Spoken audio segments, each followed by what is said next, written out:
কাটিয়ে নিয়েছি। এবার আমি ধিমে আর আমি যদি ইচ্ছে এটার ওপরে দিয়ে দেবো তাহলে দিলাম লঙ্কার গুঁড়ো। এটা হচ্ছে কাশ্মীরি বলে হালকা ঝাল কম মশলা।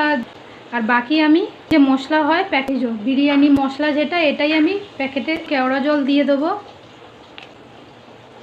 গোলাপ জল দিয়ে দেবো, অন্য অল্প একটু চিনিও দিয়ে দেবো, মিঠা আতর দিয়ে দেবো, আতর সব করে নেবো, কারণ এগুলো বড় বড় করে পিস করা আছে এই কারণেই বললাম, নাহলে মশলাটা শুকনা হয়ে গিয়ে তেল ছাড়বে না কোনো।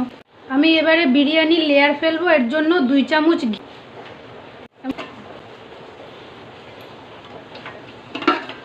মাংসের অল্প একটু করে ঝোল আমি 2 লেয়ারে বসাচ্ছি। এটাতে দিয়ে দিচ্ছি যে জিনিস আছে কেওড়ার জল এক ছিটকি, এটাই আমি অল্প করে এই দুধটা আমি দিচ্ছি।